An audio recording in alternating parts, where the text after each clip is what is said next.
Привіт усім, хто дивиться, а хто не дивиться, передайте, щоб дивилися, бо є що дивитися, головне є що слухати. Що я змінюю окуляри? Та тому, що продюсери мені зробили сувору догану за те, що кажуть, мовляв, якщо окуляри куплені до етеру, то, будь ласка, їх використовуй. І взагалі поводься чемно. І от я вирішив замінити їх для увиразнення на самому початку. І обіцяю, яким би не був цей жарт, він буде у цій програмі останнім. Тому що надто серйозне питання будемо обговорювати. Гості сьогодні поважні. Рефат Чубаров, він голова Меджлісу кримсько-татарського народу, народний депутат України 2 скликань, президент Світового конгресу кримських татар. І 2021 року проросійський суд у Криму засудив пана Чубарова до 6 років ув'язнення за те, що вони називають організацією масових безпорядків. Ну, як на мене, то це означає провідну роль у протестах кримських татар і не тільки кримських татар за демократію. Другий сьогодні гість і співрозмовник – це Сулейман Мамутов. Він юрист-міжнародник і, увага, доповідач постійного форуму Організації Об'єднаних Націй у питаннях корінних народів. Людина, яка дуже добре знається не лише тому, що сам належить до корінного народу, а ще і фах у нього такий. Слухайте, у нас ще є, обіцяв не жартувати, ну гаразд, оце вже точно останній жарт буде. У нас ще є поважний експерт, але він за лаштунками, і я його представлю потім. Є чимало кримсько-татарських слів, які багато українців знають, чують, але не дуже уявляють, що ж воно насправді означає. І от одне з таких слів – це меджліс. Переважно, хоча це потім підтвердить або спростує наш експерт, ми знаємо, що це якийсь орган влади, який організували кримські татари. Але яке його значення саме для вашого народу і для України в цілому, тому що я не хочу розокремлювати, от для кримських татар і для України одразу, і для вас, і для нас усіх. І історія виникнення, чому ви вирішили створити цей меджліс?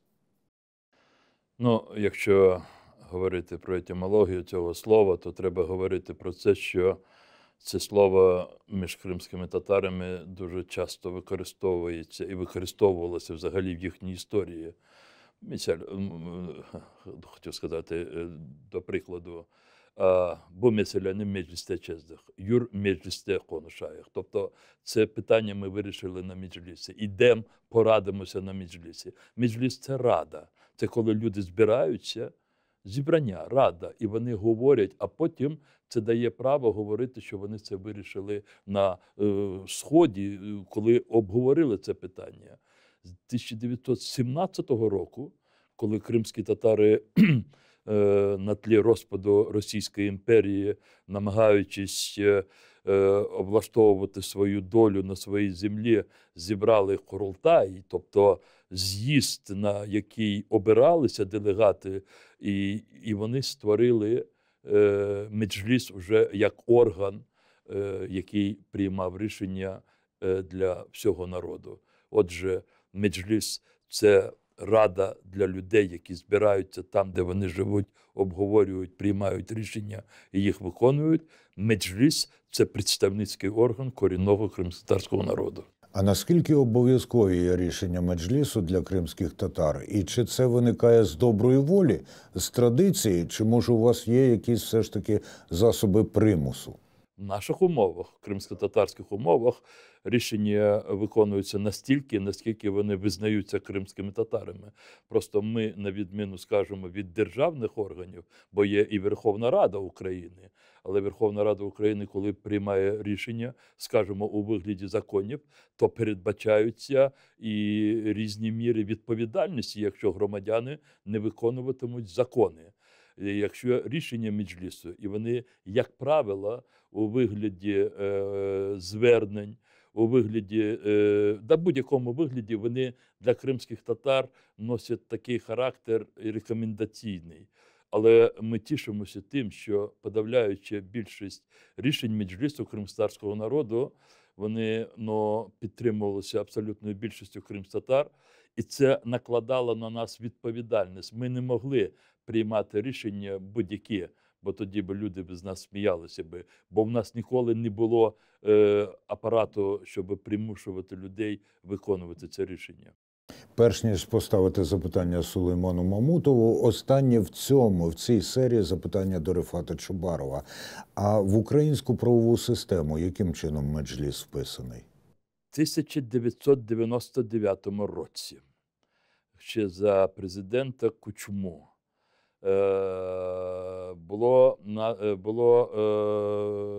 був підписаний указ президента щодо створення Ради представників кримськотатарського народу. І преамбула цього указу починалася з того: за відсутністю правових норм щодо легітимізації Меджлісу кримськотатарського народу. І далі він казав, що указую створити Раду представників кримськотатарського народу, і тут увага, до складу якого входили лише члени обраного кримськими татарами Меджлісу. Тобто, де-факто і де-юре воно нібито співпало, тільки назва була Рада представників кримськотатарського народу, але тільки члени Меджлісу кримськотатарського народу. Коли прийшов Янукович... Ще раз? Усі? Усі. І більш того, голова Меджлісу був головою цієї ради. Це був указ Кучми. Але коли прийшов Янукович, він це зламав. І він сказав, тепер рада буде половина від моїх представників, половина від вас, кримські татари. Ми тоді зрозуміли, що його і послали подалі. Сулеймане, а яка практика у світі? Наскільки Меджліс має відповідників в інших країнах, в інших корінних народів? І наскільки в тих країнах, про які ви знаєте, а я певен, що у мене є докази, що знаєте ви про багато-багато країн, подібні органи вписані в правову систему не отак побіжно або дотично, як у нас, а напряму? Дуже дякую за питання, пане Андрію, вітаю і дякую за запрошення. І перший приклад, який мені згадується, це, звісно, що скандинавські країни. Це Норвегія, Швеція і Фінляндія, де проживає такий корінний народ, як самі. І їхні парламенти, вони вписані саме на рівні законодавства в правову реальність цих держав. Вони через це можуть абсолютно на іншому рівні, по-перше, проводити діалог політичний і не лише з урядами тих держав, де вони проживають. По-друге, це надає інший рівень ваги цим органам, цим парламентам на міжнародній арені в просуванні прав корінних народів загалом, в цьому глобальному русі корінних народів. Є свої цікаві також механізми набуття правового статусу у представницьких органів корінних народів в США та Канаді, якщо ми беремо західний світ. І там вони мають свої особливості, вони трохи по-іншому інкорпоровані в правову реальність, ніж, наприклад, в тих країнах, які я вже згадав. Але це пов'язано більше з тим, що там і сама правова система, вона відрізняється. Як ми знаємо, це є острівна або англійська система права. Але ці механізми, вони є. І представницькі органи, вони включені і вони мають правовий статус. І є ще декілька прикладів в Латинській Америці, наприклад, в Колумбії, де також є от саме визначені на законодавчому рівні механізми того, як уряд співпрацює і веде діалог з представниками корінних народів. А в цих випадках від кого походила ініціатива створення і визнання представницького органу корінного народу? Від народу чи, можливо, від тих, хто в загальній системі влади?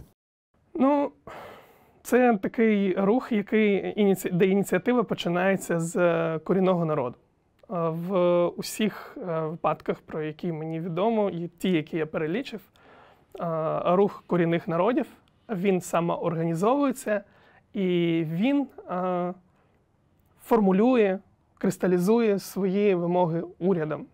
І каже, що посилаючись, перш за все, на норми загальні прав людини, на норми міжнародного права, які теж еволюціонують, і посилаючись на це, вони починають діалог, але вимога щодо початку діалогу, щодо визнання, вона йде від корінних народів. І оскільки суспільства це чують, то звісно, що далі вже йде цей процес, він починається такий з обох боків. От одна із провідних, насправді, тез, оскільки суспільства це чують, наскільки в Україні чують цю ініціативу, цю прохання, цю, я би сказав, насправді, обґрунтовану вимогу кримських татар. Про це ми ще поговоримо. А зараз я хочу згадати, що цього року, 18 травня, Рефат Чубаров висловився на цю тему. Послухаємо і подивимось. Водночас з метою успішної деокупації та реінтеграції Криму вважаємо за необхідне завершення правоохоронними та судовими органами України розслідування причин, наслідків, встановлення винних осіб у депортації кримськотатарського народу з Криму у травні 1944 року, вчиненого Радянським Союзом, та винесення судового рішення про визнання депортації геноцидом кримськотатарського народу.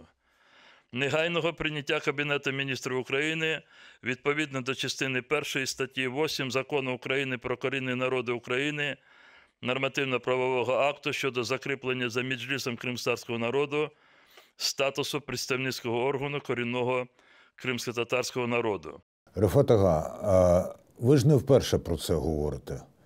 Коли почалися уже ці контакти, ці вимоги, прохання до української влади закріпити статус, законодавчо визначити, і на якій стадії зараз справа? Дивіться, тут давайте згадаємо 2021 рік, схвалення Верховною Радою України Закону України про корінні народи України. До речі, проєкт цього закону був спрямований за ініціативою президента, і це президентський проєкт. І Верховна Рада абсолютною більшістю голосів вона схвалила цей закон. Це був прорив для України, і в історії кримськотатарського народу, оскільки після довгих років, десятиліть діалогу, що такий закон потрібний, а він потрібний тому, що в Конституції України визначені 3 суб'єкти: українська нація, корінні народи і національні меншини. У нас був закон про національні меншини, але у нас не було жодного правового акту, який би визначав параметри діяльності, наявності в Україні корінних народів. Я цей закон ще згадав тому, що додати, що був шалений спротив зовнішній і в першу чергу з боку країни-агресора. Я не знаю в Україні такого законопроєкту, який би тричі, знаєте, публічно осуджувався диктатором російським. І Держдума прийняла спеціальну заяву і звернулася до Ради Європи щодо проти цього закону. У цьому законі про корінні народи України дуже чітко нарешті зреалізовані норми міжнародні, ті, які містяться в Декларації ООН про права корінних народів, про те, що держава має взаємодіяти з корінними народами, що вона має, і серед тих, що вона має поважати і визнавати, там є політичні інститути, які створюються корінними народами за власними процедурами. І наш закон про корінні народи України, він це все вже розписав, яким чином в Україні визнаються представницькі органи корінних народів. Там потрібно було ще деякий час для того, щоб створити нормативно-правові акти, які б дозволяли імплементувати цей закон. Це в нас зайняло десь певний період, але в 2023 році, в червні, ми вже спрямували всі документи Державну службу з питань етнополітики і совісті, бо вони визначені в законі як такими, що мають це все заорганізовувати. Потім було узгодження між всіма відповідними органами державної влади. І нарешті десь з жовтня 2023 року на столі у прем'єр-міністра України лежить проєкт розпорядження про визначення статусу представницького органу кримськотатарського народу. Але він ще не підписаний. Для об'єктивності можу сказати тільки те, що ніде ні в законі, ні в інших документах не визначено, як швидко цей акт має бути підписаний. І формально прем'єр-міністр або хтось може сказати, в нас ще є час, але це вже непристойно. Ви знаєте, це мені нагадує, насправді, один із таких допоміжних принципів, який діє в англійському чи острівному праві, про який тут згадував Сулейман Бей. Там є таке поняття, як «урозумні терміни». І ці розумні терміни кожна визначає на свій кшталт, але питання в тому, наскільки вони розумні. І, до речі, ми не можемо домогтися, ми досі не бачимо визначення законодавчого правового статусу Меджлісу, а Росія тим часом забороняє Меджліс як екстремістську організацію. І в такий спосіб, я думаю, ми втрачаємо певний час. Дивіться, тут я трошки поправлю. Будь ласка. Статус представницького органу корінних народів, він визначений законом і дуже чітко. А Кабінет міністрів має прийняти рішення про закріплення за представницьким органом. Такий порядок бюрократичний, бо він має сказати, так, згідно закону, Меджліс кримськотатарського народу для уряду є представницьким органом корінного народу. Оце не робить Кабінет міністрів. Постає питання також завжди. Ви знаєте, українці, вони люблять рахувати гроші, навіть коли їх нема. Фінансування Меджлісу. Дехто каже, їх визнають, це додаткові видатки з державного бюджету. Як зараз фінансується Меджліс і що в перспективі? Дивіться, що стосується до фінансування Меджлісу, таке питання виникало, мається на увазі щодо державного бюджету, бо в законі це вказано про те, що діяльність представницьких органів корінних народів фінансується з бюджету, але ці витрати, вони настільки мізерні, що тут це не має бути якимсь причиною для того, щоб, скажімо, затягувати це питання. Тим більше ми заявили про те, що ми знайдемо можливості для підтримки нашими партнерами через уряд України. Для нас дуже важливо, щоб у нас все відбувалося прозоро, так як відбувається сьогодні. У нас члени Меджлісу, які працюють тут в Києві, вони є хто народним депутатом України, хто очолює ту чи іншу громадську організацію, хто є пенсіонерами. І ми знаходимо підтримку серед тих, хто має бажання і вважає за честю підтримувати Меджліс кримськотатарського народу. І знову запитання до Сулейман Бея Мамутова про міжнародний досвід фінансування представницьких органів корінних народів, а на додачу ще податкові пільги для представників корінних народів, коли вони, скажімо, здійснюють свою економічну діяльність у традиційних заняттях. По-перше, можу сказати точно щодо досвіду фінансування зазвичай це кошти бюджетні тих держав, в яких проживають ці корінні народи. По-друге, тут, якщо ми порівнюємо це з українським досвідом, ми всі сьогодні розуміємо, що витрати і самої України і держави, вони дуже багато в чому забезпечуються коштами міжнародних партнерів. І тому я не думаю, що питання фінансування має стояти на якомусь першому місці, бо тут ми всі, як то кажуть, в одній лодці. Щодо податкових пільг, справді в деяких країнах існує така практика. Вона пов'язана більше з тим, щоб стимулювати або зберігати традиційні промисли або ведення господарства корінними народами, які це зберегли, які проживають частіше в сільській місцевості, аніж в міській. Але це не є визначальним, тому що саме визнання корінного народу, представницького органу і правового статусу корінного народу, воно тягне за собою не лише його фінансування, що має бути дійсно більш інституційним питанням.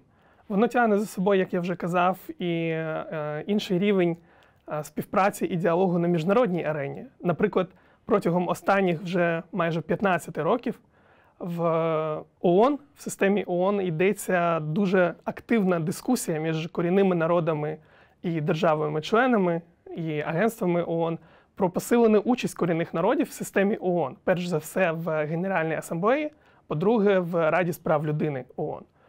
І, скоріш за все, ті представницькі органи, тобто ті корінні народи, представницькі органи, яких офіційно визнані їхніми державами, де вони проживають, то вони матимуть іншу вагу, вони матимуть інші позиції зовсім, на відміну від тих, чий правовий статус не був ще визнаний.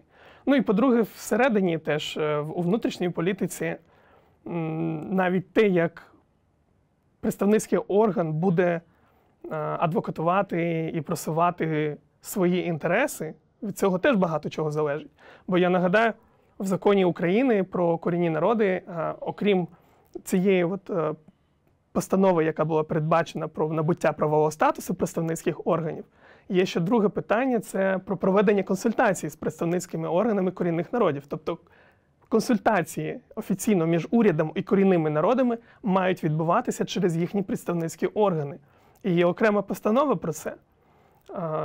Тобто, якщо немає представницького органу, офіційно консультації не проводяться. Це теж дуже потужний аргумент для уряду не забувати про це, тому що ми знову повертаємося на рівень і вимір такий вже міжнародний. У України сьогодні один з пріоритетів – це посилена кооперація і співпраця з державами так званого глобального півдня, а також інший пріоритет України – це підтримка корінних поневолених народів Російської Федерації, тих, які проживають на міжнародно визнаній території Росії. І мені здається, що перш за все потрібно подавати приклад, як сама Україна ставиться до своїх корінних народів, як вона імплементує свої норми, як вона імплементує міжнародні норми, які вона... Тобто, фактично, в розумінні міжнародного права Україна взяла на себе зобов'язання, приєднавшись до Декларації ООН про права корінних народів. І вона прийняла закон про корінні народи України, де багато з яких положень до цієї декларації були імплементовані. Тепер питання виконання цього всього. Але для того, щоб ми виконували це так, як треба, нам потрібно, щоб розуміння необхідності, розуміння обґрунтованості і потреби, воно поширилося в українському суспільстві. І про це якраз зараз поговоримо з нашим експертом. Ось він нарешті з'явився у нас на екрані. Це Мартін Олександр Кислий. Він кандидат історичних наук і викладач Києво-Могилянської академії. Взагалі людина, яку я дуже люблю слухати і дізнаватися від нього різноманітні новини, не лише з історії, скажімо, кримських татар, бо він спеціалізується на тому. Але зараз Мартін Олександр досліджує ставлення в Україні до кримсько-татарського народу, до проблематики, яка з цим пов'язана. І нещодавно було проведено істотне таке глибинне, я би сказав, дослідження цього ставлення. Які результати в аспекті того, як ми сприймаємо Меджліс, що ми про нього знаємо і як ми його уявляємо нині і в майбутньому. Дякую вам за запрошення. На щастя, це дослідження не проводжу лише я. У нас багато колег, які працюють над цією темою. На наш запит, наше замовлення для нас безпосередньо це дослідження виконує соціологічна група «Рейтинг». І, на жаль, зараз я можу поділитися з вами лише клінічними результатами дослідження. Нами було проведено фокус-груп, декілька фокус-груп, які охопили 40 респондентів, які рівномірно розподілені за типом поселення, тобто регіоном, та віком. Це перший етап нашого дослідження, тобто якісне дослідження. Другий етап дослідження – це, власне, буде кількісне дослідження, тобто опитування. І з цієї причини зараз я не можу, на жаль, з вами поділитися якимись цифрами чи наочними графіками та діаграмами, але я з радістю поділюся певними спостереженнями, які є вельми цікавими. Одразу слід зазначити, що загалом кримське питання, кримсько-татарське питання, тема Меджлісу, тема кримсько-татарської автономії, у всіх цих темах дуже очевидним рубіконом є 2014 рік. І, як вже казав Ріфат Агачубаров, якщо говорити про українську владу, то, власне, ваша ініціатива Кучми щодо спроби легітимізації Меджлісу кримськотатарського народу заслуговує тут на певну увагу. Загалом до 2014 року Меджліс не мав повноцінного визнання, і, звичайно ж, це відбувалося на тому, як українське суспільство сприймає Меджліс, і загалом запити кримських татар і їхню потребу в відновленні власних прав, зокрема права на самовизначення. 2014 рік справді багато змінив, і, можливо, не настільки багато, як би нам хотілося, але це справді є така точка відліку в нашій сьогоднішній розмові про це.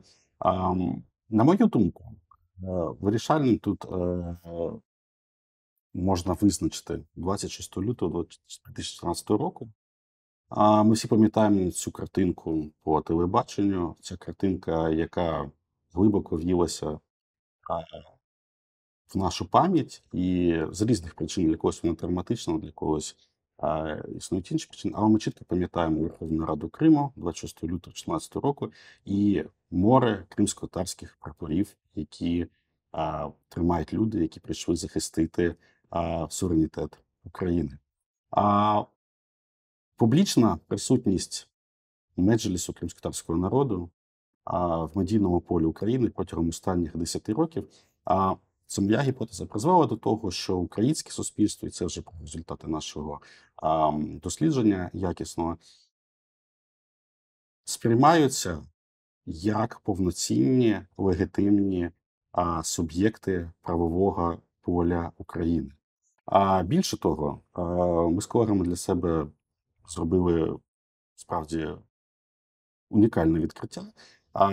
Більшість респондентів, незважаючи на свій регіон проживання чи вікову категорію, вважають, що кримсько-татарська автономія вже існувала до окупації Криму Росією.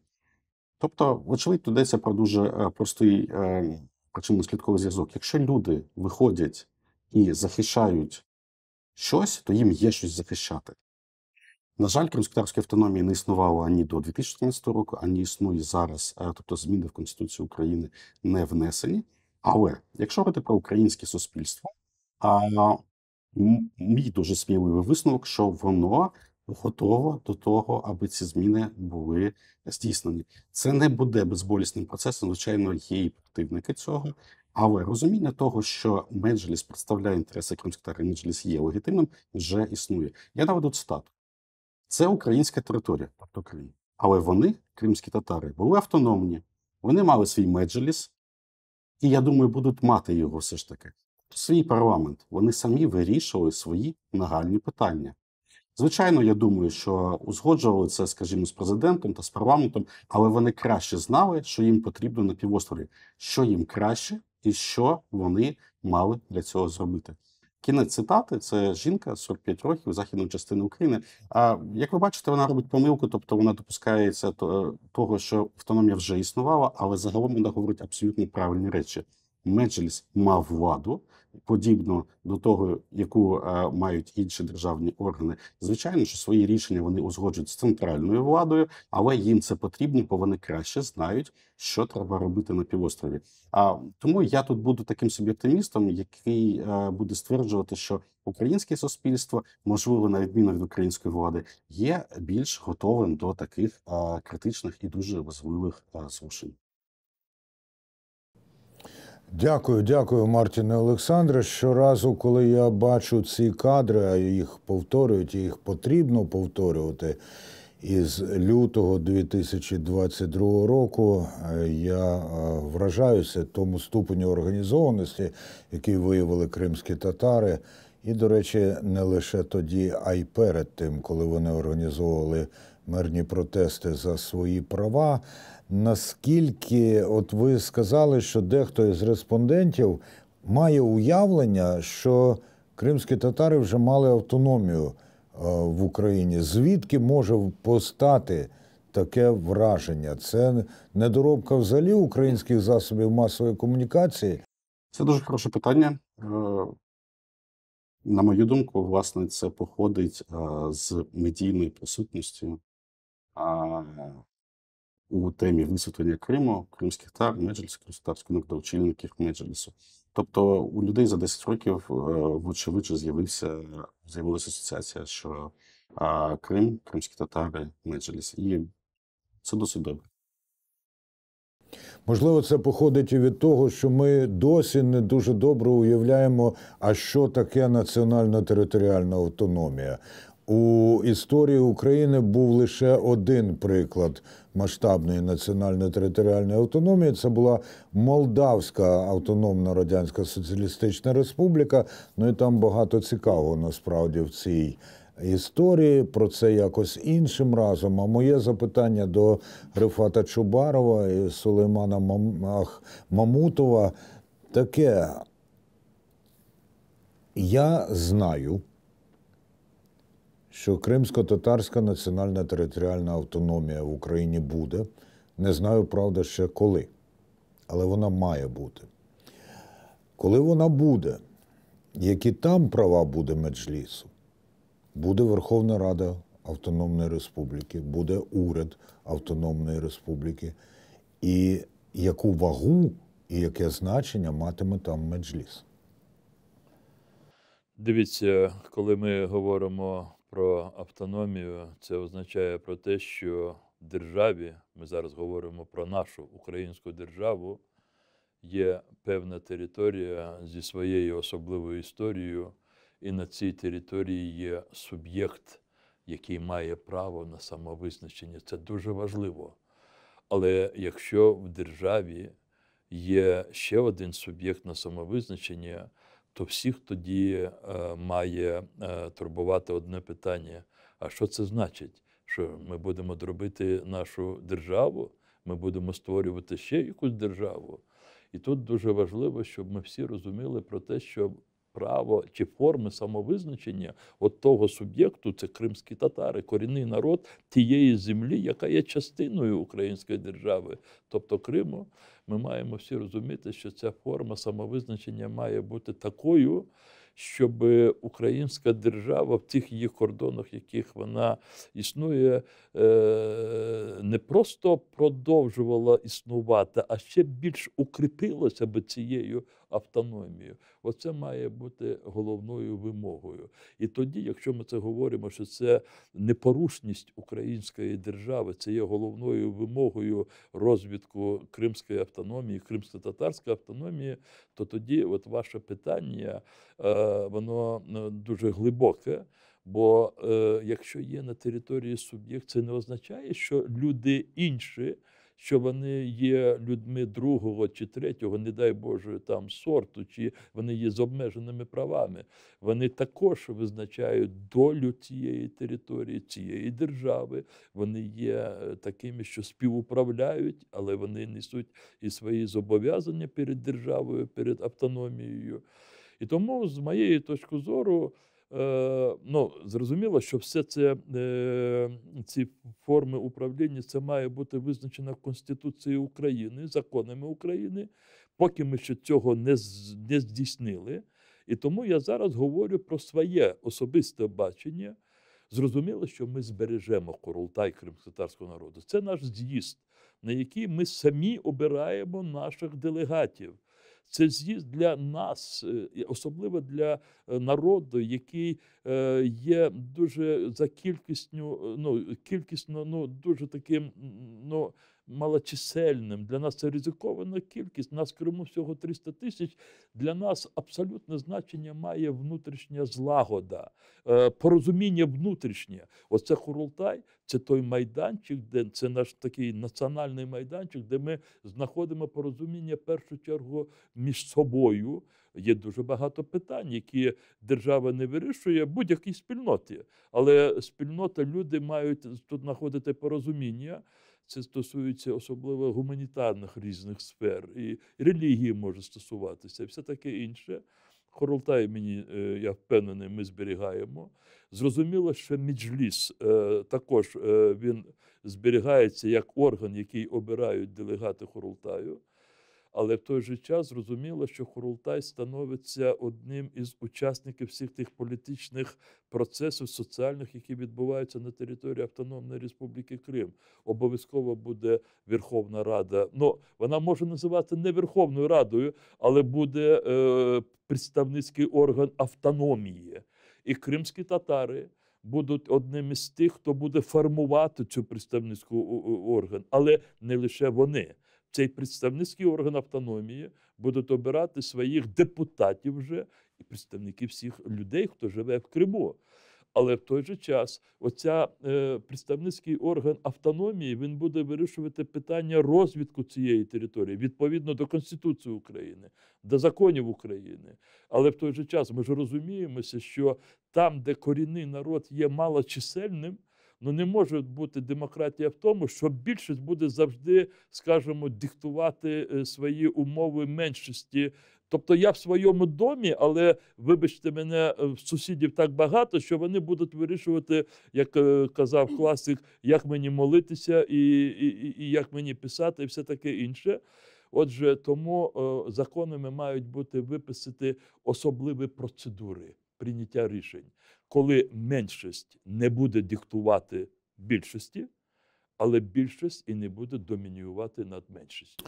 Рефат Ага, одне дуже конкретне запитання. Я зловив себе на думці, що я навіть не знаю, скільки людей зараз у Меджлісі і яка пропорційне представництво на Курултаї.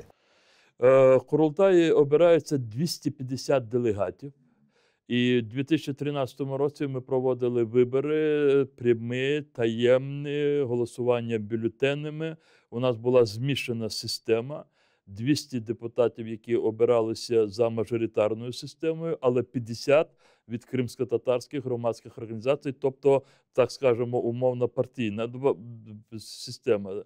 І цього разу було обрано 248 депутатів, делегатів Курултаю, бо два по одному з округів не спромоглися. І Курултай обирає 33 члени Меджлісу. 32 і голова обирається по окремій процедурі, обов'язково на альтернативній основі. І таким чином 33 члени Меджлісу, абсолютна більшість членів нинішнього діючого Меджлісу, вони зараз проживають в Криму. Рефат Ага, у мене є сюрприз для вас і навіть для режисерської групи. А саме, яке запитання ви хочете поставити нашому експерту Мартіну Олександру Кислому відносно ставлення українців до питання Меджлісу? Ви багато про це знаєте, але, можливо, вас цікавлять саме ті дослідження, які він от зараз представляє. Можу ставити? Треба? Да, Мартине, якщо ви мені би сказали би, як би нам з вами, і що би нам діяти, як би діяти, і що би зробити для того, щоб українське суспільство усвідомлювало би те, що воно в однаковій мірі відповідально і за своє майбутнє, і в тому числі за майбутнє кримськотатарського народу, оскільки у цього народу, який зі своєю землею знаходиться у українській державі, немає за межами України жодної іншої сторони, яка би опікувалася би цим питанням. Як здійснити, щоб українці сказали: ми відповідаємо за себе, за українців, за Україну і за кримсько-татарський народ, бо вони одні з нас? Пане Рифате, у мене, на жаль, немає для вас універсального рецепту і, мабуть, не існує рішень, які могли б забезпечити 100% результат, але я не втомлююся повторювати, що ключем до цього може бути просвітництво, а просвітництво в широкому розумінні цього слова, починаючи від шкільної освіти, шкільних підручників, до яких у нас досі є питання щодо того, як там представлений Крим, і чи взагалі він там представлений, як представлена історія кримськотатарського народу. А закінчуючи просвітництвом серед дорослого населення, тобто мова йде про кінематографічну продукцію, художню літературу, про виставкові і мистецькі проекти, які висвітлювали Крим і історію кримських татар. Мені здається, що певною мірою треба зважати на те, що самі українці свою власну суб'єктність розкривають фактично лише зараз, протягом цих останніх 10 років, а особливо після 24 лютого 22 року. І та деколонізація, яка, можливо, вже комусь остогидла, про яку ми говоримо останні 2 роки, насправді це не просто метафора, і слід розуміти, що це поняття, яке включає в себе широке коло тем, які стосуються власної відповідальності українців за самих себе і за кримських татар так само. Мені здається, це не буде швидким процесом, який можна забезпечити якимось політичним рішенням. Це, на жаль, процес розтягнутий в часі. Ми можемо лише докладати кожен на своєму рівні зусиль, аби українське суспільство виховувало в себе розуміння, взаєморозуміння, емпатію. Ми можемо ще допомогти суспільству поширенням знань, мистецьких творів та інших знарядь, які допоможуть ці процеси пришвидшити. Рецептів нема, справді. Тому що, зокрема, і ситуація, вона не повторюється, незважаючи на множинність подібних прикладів в цілому світі. Україна унікальна, кримські татари унікальні, все унікальне. Ну, це стосується і будь-якої іншої країни.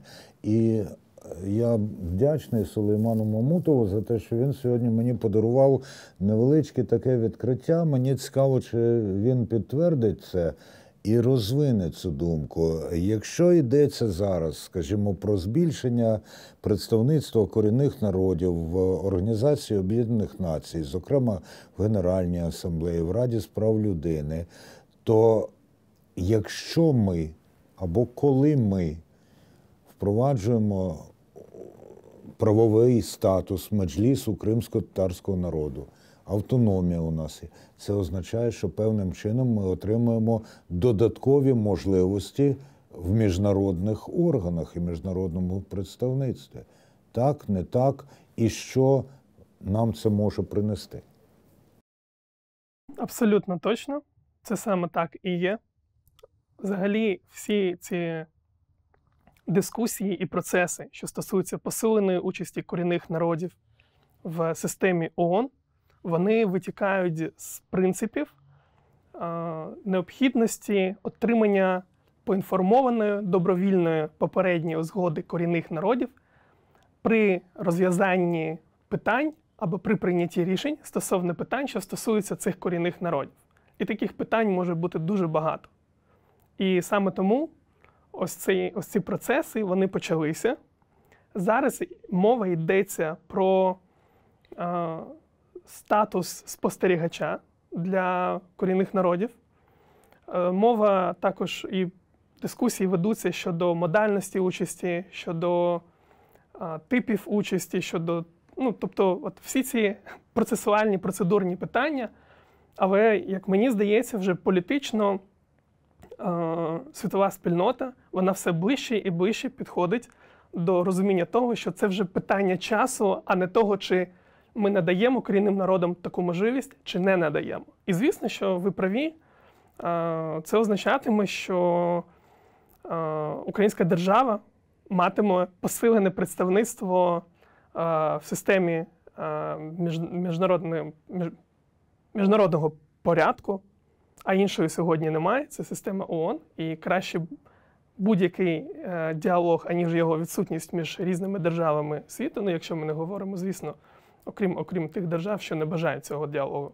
І тут я маю на увазі, перш за все, Російську Федерацію. Але мені хотілося б, щоб українське суспільство, політичне керівництво сприймали питання реалізації прав корінних народів не лише так, бо це трохи, мені здається, інструменталізованим, а в тому числі сприймали це як необхідність для самої України. Бо так чи інакше суспільства, на які сьогодні орієнтується Україна, західні суспільства, вони пройшли цей шлях не через те, щоб, знаєте, там, я не думаю, наприклад, що в 90-х, 80-х роках політичне керівництво Швеції і Норвегії думало про те, що ці діалоги про посилену участь корінних народів, що вони будуть... Але мені здається, що це був перш за все, це була вимога суспільства. І якщо ми кажемо про цінності, на яких український народ і українське суспільство хоче будувати своє майбутнє, ось всі ці речі, вони є просто indispensable, незамінними для розвитку цього. От що робить з людиною тривала робота в міжнародних організаціях.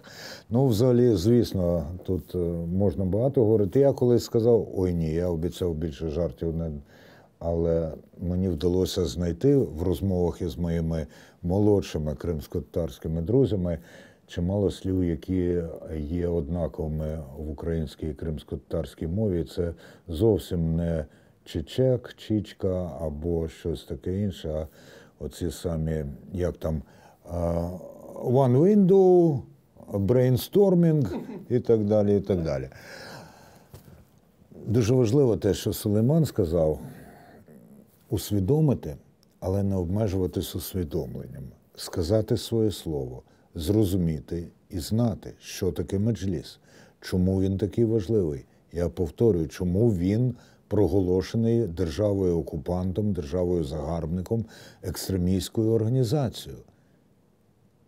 І чому, і як ми можемо сприяти тому, щоб справедливість була. Коли Рифат Ага каже, нечисленний народ, якщо брати там абсолютні якісь цифри, 300 тисяч у Криму, десь там кілька десятків тисяч поза Кримом, якщо Україну брати, здається небагато, але повторюю, кожна людина – це цілий світ. Цей народ – це свій особливий світ, який зараз переливається і переплітається з українським світом і творить спільний світ. І тому нам потрібні і механізми, так і інструменти, шановний Сулейман Бей. Міркування про справедливість і про гуманність і гуманітарність – це дуже важливо. Як використати їх – це теж дуже важливо. Щоб для нас ні для кого не було несподіванкою і не було незрозумілим, що робить Меджліс в цілій Україні, що робить Меджліс у Кримсько-Татарській національно-територіальній автономії, як нам взаємодіяти. І на сам кінець сьогоднішнього нашого етеру по 30 секунд Сулейману Мамутову і Рифату Чубарову, щоб вони сказали тим, хто нас дивиться, а що робити далі? Перший Сулейман. 30 секунд. Що робити далі? Робити далі. Виконати закон України про корінні народи, почати з цього і не забувати, що від цього залежатиме майбутнє всіх. Не лише кримськотатарського народу, не лише караїмського народу, не лише кримчаків. Від цього залежить майбутнє всієї української держави її сприйняття і її внутрішній розвиток. Дякую. Рефат Ага. Ви стоїте в цій війні, перемогти і зараз готувати всі умови і механізми для реінтеграції звільненого Криму і його розвитку у складі української держави. Маємо зробити все, щоб ніколи не повторювались події лютого-березня 2014 року. І вони ніколи не повторюватимуться, якщо ми будемо разом в одній українській державі. І те, що сказав зараз Рефат Чубаров, мені підказало, що я помилився. Я сказав в лютому 2022-го, звичайно, то був лютий 2014-го. Але тому що був лютий 2014-го, стався лютий 2022-го. І тимчасова поразка, і свідчення нашої опірності, і свідчення єдності кримськотатарського народу, і свідчення єдності кримськотатарського народу і українського народу. Дякую всім, хто дивився. Як я кажу, тим, хто не дивився, передайте, щоб обов'язково подивилися. На все добре.